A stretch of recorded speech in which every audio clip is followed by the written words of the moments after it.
You most likely know three things about Bill Gates. He is the founder of Microsoft. He used to be the richest man in the world, and he does some charity work. And you might have heard some of the conspiracy theories surrounding the tech billionaire. But did you know that he's obsessed with reinventing the toilet? Or that he goes on think weeks somewhere in a cabin in the woods? And do you know what the worst day in his life was? Find out everything you need to know about superbrain Bill Gates in an all-new episode of I Don't Ever Give Up and I Was Human. I am human. You're going to see the future internet. Tech titans William Henry Gates II was born on October 28, 1955, in Seattle, Washington. He grew up in a loving family together with his two sisters, Christy and Libby.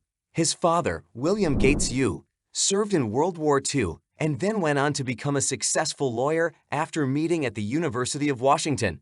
He married Mary Maxwell, Bill Gates' mother, who had a short teaching career and then stayed home with Bill and his sisters. But she was also a businesswoman and served on the boards of several organizations. Just like her husband, by the way. Bill mainly thanks his mom for getting him interested in all kinds of things. His dad was a role model too, but Bill and his mother had a very close bond. Mary would take young Bill along to charity events, or they would volunteer together. She always taught him the importance of giving back to society, a lesson Gates clearly took to heart. Together with his wife Melinda, he spends millions on charity projects through their foundation, the Bill and Melinda Gates Foundation. Mary would be proud of him. Gates' mother passed away from breast cancer in 1994. It was the worst day in his life, Gates said. In school, Gates was different than his fellow classmates. His brain worked much faster, especially math, was easy for the introverted boy. In grade 8, Gates got the highest score in the statewide math test, and not just among all 8th graders, but among all students up to grade 12. This is how he met Paul Allen. He went to the same high school as Gates, but was 2 years older and unheard of Gates' test results and was impressed. Both were fascinated by computers and spent hours testing their programming skills in the school's computer lab. Together, they wrote a student scheduling program for their school and a payroll program for a company. After high school, Bill Gates went to Harvard University to study math, but Paul Allen ultimately convinced him to drop out, and in 1975, they founded Microsoft in Albuquerque, New Mexico. And as we all know, Microsoft was and is a major success story and turned Gates into the richest man in the world until Amazon founder and CEO Jeff Bezos earned the title in 2017. But Gates and Allen soon started arguing a lot.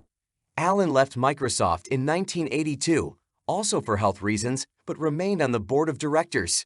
Paul Allen, Gates' lifelong friend and most important partner, died from cancer in 2018. By the way, Bill Gates says that if Microsoft hadn't worked out, he probably would have become a researcher in artificial intelligence, something that really interests him. But he's also concerned that superintelligence might be a danger to mankind. At Microsoft, Gates met another very important person in his life, his wife Melinda. After finishing her degrees in economics and computer science, Melinda was hired by Microsoft in 1987. She was only 22 years old, Bill was 30. The two met at an event and soon started dating. They got married in a secret wedding in Hawaii in 1994. They have 2 daughters and a son. By the way, when Bill asked Melinda for a date, she asked if she was free 2 weeks from Friday. She just laughed and said that wasn't spontaneous enough for her. When he called it just a few hours later at home and said, "Is this spontaneous enough for you?" I guess it was. At Microsoft, Gates soon transitioned from software programmer to manager and executive. In 2014, he stepped down as chairman to focus on his charity work instead, and that's what keeps him busy until this day, saving the world, and that's not even an exaggeration. Gates wouldn't be Gates if his goals weren't big. After reading a New York Times article about African children dying from diarrhea, he became obsessed with reinventing the toilet so that these deaths could be prevented. In 2018, at the Reinvented Toilet Expo in Beijing, he presented a promising model and carried a jar of human feces with him. Another goal of his is to completely eradicate polio, a disease that only exists in Afghanistan, Pakistan, and Nigeria today. Okay, maybe you knew some or even most of these facts about Bill Gates, but here are 3 things about the tech billionaire that you might not know. Not a big surprise here, but Gates reads a lot and fast. He can read 150 pages per hour, and he is not just jumping from word to word. He can actually absorb and store all of the information. Reading is his main source of knowledge and a way to test his understanding, he says. He reads about 50 books a year, and already as a kid, he loved to read. During his teenage years, he read the whole World Book Encyclopedia. And Gates is a proud nerd. He once said, "Be nice to nerds. Chances are, you'll end up working for one." In the 1980s, he started going for Think Weeks. He would go spend a week in a little cabin in the woods somewhere remote, and then he would just do that think.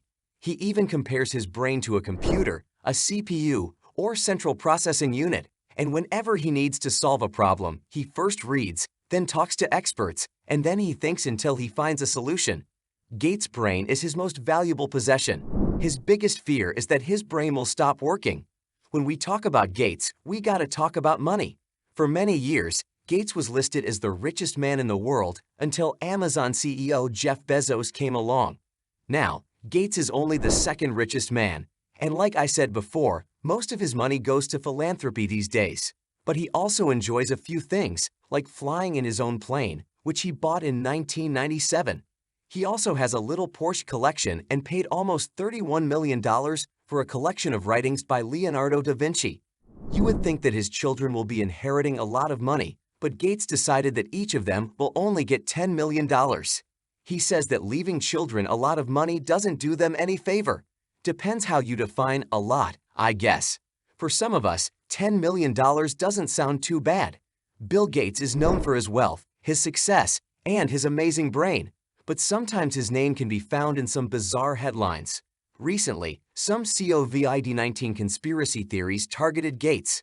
Here's what's true. The Bill and Melinda Gates Foundation have donated millions to help find a COVID vaccine and to help with the treatment of patients.